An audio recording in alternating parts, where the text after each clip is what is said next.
Hello friends, I am Shashikala Kanodia and you are watching your YouTube channel Josh Legal Knowledge and I hope you all are well.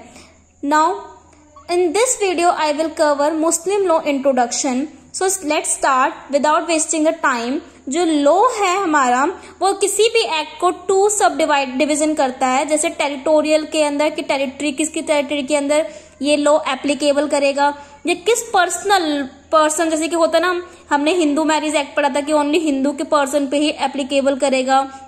Indian Christian marriage act Indian पे Christian के अंदर वो करेगा। And Muslim law Muslim person के ऊपर करेगा। Territorial क्या है, जैसे कि applied in particular territory and applicable on person of all communities living in that territory। जैसे कि हमने आईपीसी के अंदर देख रखा था कि आईपीसी सारे इंडिया पे एप्लीकेबल करता है। 2019 के बाद जम्मू एंड कश्मीर के ऊपर है, लद्दाख के ऊपर भी एप्लीकेबल करता है, ऐसे कॉन्ट्रैक्ट एक्ट के अंदर है, ऐसे मुस्लिम लॉ के अंदर भी है। एंड पर्सनल में क्या है, branch of civil law which applies upon the persons of a particular religious community. मैंने बताया था जैसे कि हिंदू मैरिज एक्ट के अंदर हमने पढ़ा था हिंदू पर्सन के ऊपर ही एप्लीकेबल करेगा, ना कि आप मुस्लिम पर्सन को, मुस्लिम जो मैरिज होता है या उससे कोई भी कुछ भी होता है उसके अकॉर्डिंग अगर आप केस फाइल कर रहे हो कोर्ट के अंदर तो आप हिंदू मैरिज एक्ट के अकॉर्डिंग आओगे, नहीं, आप मुस्लिम लॉ के अकॉर्डिंग आओगे। So Muslim law India means, Muslim law जो है इंडिया में उसका मतलब क्या था, that portion of Islamic civil law which is applied to Muslim as a personal law. Muslim law को बनाने का मेन मोटिव यही था कि वो वंचित ना रहे अपने इस्लामिक सिविल लॉ से, इसीलिए बनाया गया। और ये Muslim as a personal law apply किया जाता है ऑल मुस्लिम्स पे जो इंडिया में रहते हैं। Quran the foundation of Muslim law, Muslim law का फाउंडेशन कौन है, कुरान है। इसके बारे में हम पूरा डिटेल पढ़ेंगे कि कुरान कैसे आया था, प्रॉफेट मोहम्मद कौन है, और भी कि कौन कलीफ बने थे, फर्स्ट कलीफ कौन था, सेकंड कलीफ कौन था, और प्रॉफेट मोहम्मद को कितनी दिक्कतें सहनी पड़ी इस कुरान को एप्लीकेबल करवाने में, पूरे इस्लाम को बताने के लिए। एंड और भी हम और इस मुस्लिम लॉ के अंदर और भी बहुत सारी चीजें, जैसे कि सोर्सेज ऑफ मुस्लिम लॉ क्या है, and schools of Muslim law क्या है, मैरिज कैसे होते हैं, तलाक कैसे दिया जाता है, वक्फ क्या होता है, बहुत सारी चीजें, डावर क्या होता है, ये सब हम इस वीडियोस के अंदर पढ़ेंगे। पूरी एक सीरीज होगी, सो आप बने रहे मेरे इस वीडियो के साथ। And Muslim law is founded upon Al Quran which is believe by the मुसलमान to have existed from eternity subsisting in the very essence of God. जो मुस्लिम लॉ है जो फाउंड किया गया था उसको अल कुरान बोला जाता है। इसका मतलब है कि सारे मुसलमान विश्वास करते हैं कि जो कुरान है हमारा वो इटर्निटी मतलब कभी खत्म नहीं होगा, और इसको हम as a message of a god लेते हैं कि भगवान ने जो भी बात बोली गई है वो कुरान के अंदर लिखी गई है। अगर आपको कुरान मतलब मुस्लिम लॉ के बारे में पूरा डिटेल में जानना या थोड़ी हिस्ट्री उसकी पूरी जाननी है ना, हिस्ट्री क्या थी, तो आप द मैसेज ऑफ गॉड एक मूवी बनी हुई है पूरी, आप उसको देख सकते हो। रियली उस वीडियो को आप देखोगे, यूट्यूब पे अवेलेबल है, अगर आप उस वीडियो को देखोगे आपको डिटेल में समझ में आ जाएगा और आप कभी उसको भूलोगे नहीं कि किस तरीके से प्रॉफेट मोहम्मद को प्रॉब्लम्स राइज हुई थी, कैसे वो हीरा केव में गए थे, कैसे उन्हें प्रॉफेट मोहम्मद बोला गया, कौन कौन उन पे विश्वास करने लगा स्टार्टिंग में, बहुत कुछ है और काफी अच्छी मूवी। आई होप आपको ये मूवी देखनी चाहिए। एंड अब हम पढ़ेंगे प्रॉफेट मोहम्मद जिनका जन्म हुआ था मिक्का के अंदर। मिक्का एक कंट्री है, एक प्लेस का नाम है। 22 अप्रैल 5071 AD या 29 अगस्त 570 AD को इनका बर्थ हुआ था। अब इन दोनों के अंदर कंफ्यूजन है, बट अगर आप एग्जाम में लिखते हो तो आप 571 AD वाला ही मेंशन करोगे।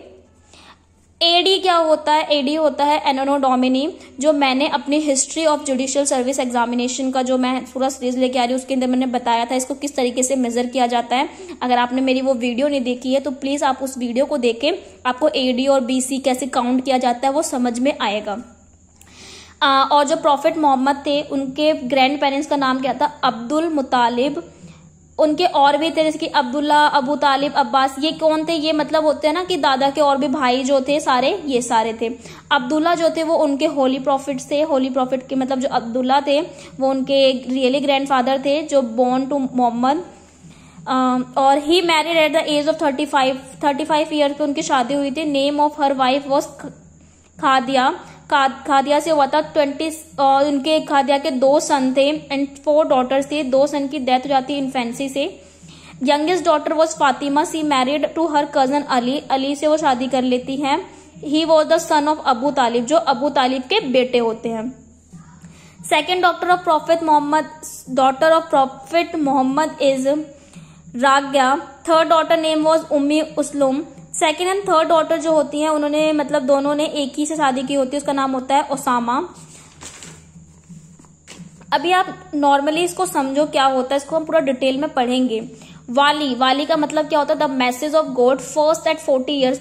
जब वो 40 साल के थे तब उन्होंने मैसेज दिया था, उन्होंने बताया था कि कुरान जो है वो एक गॉड के द्वारा दी गई है, अल्लाह के द्वारा दी गई बुक है और जिसके अंदर सारी बातें लिखी गई है कि हमें किस तरीके से हर चीज को फॉलो करना चाहिए। His wife was the first person who believe on his saying. सबसे पहले उसकी वाइफ थी जिन्होंने उस पर विश्वास किया, क्योंकि उस पर कोई विश्वास नहीं कर रहा था। सेकंड वर्गा, he was an a blind scholar. जो सेकंड थे वो वर्गा थे, जो ब्लाइंड स्कॉलर थे, जो प्रॉफिट मोहम्मद के साथ हीरा केव के अंदर साथ गए थे हीरा केव के अंदर।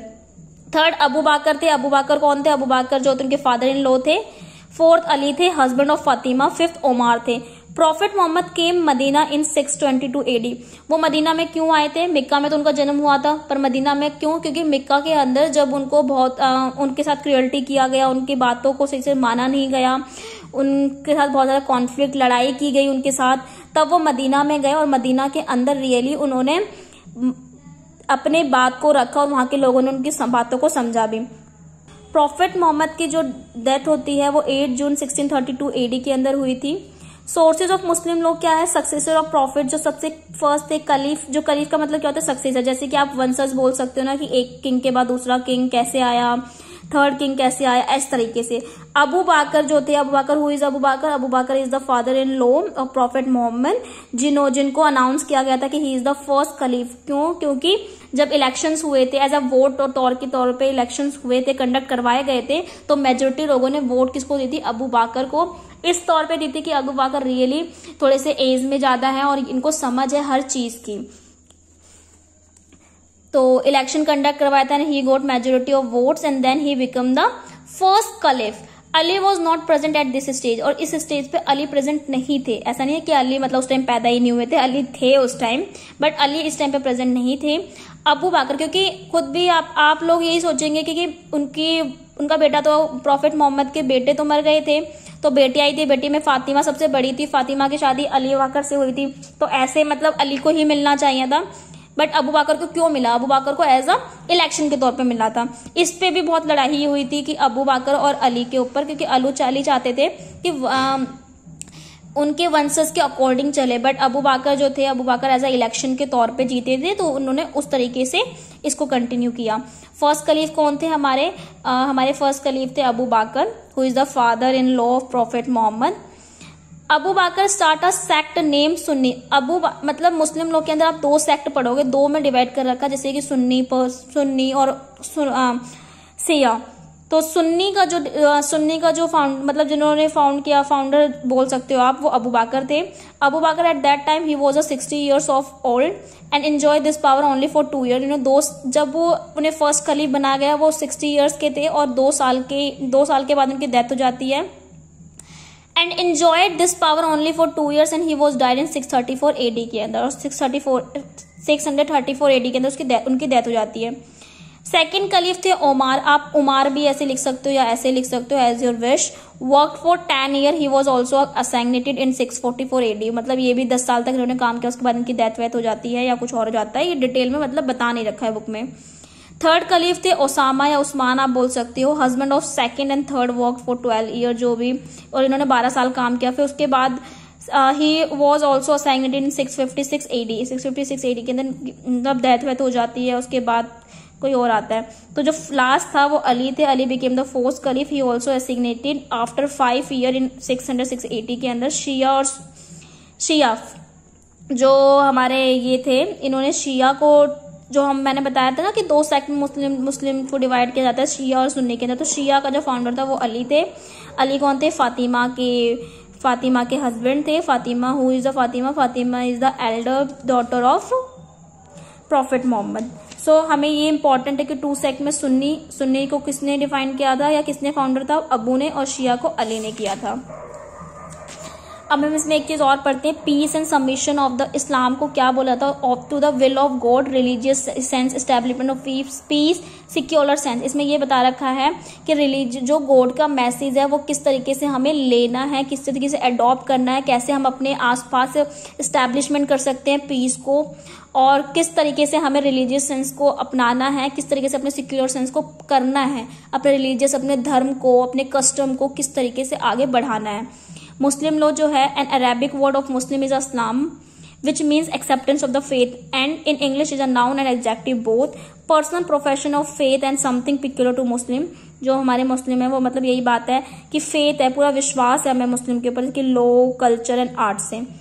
अब हम नेक्स्ट वीडियो के अंदर कवर करेंगे who was Muslim, who are Muslim कौन थे, कौन होते हैं, बाय बर्थ होते हैं या बाय रिलीजन ऑफ कन्वर्जन होते हैं, स्कूल्स क्या है, सोर्सेज ऑफ मुस्लिम लोग क्या है।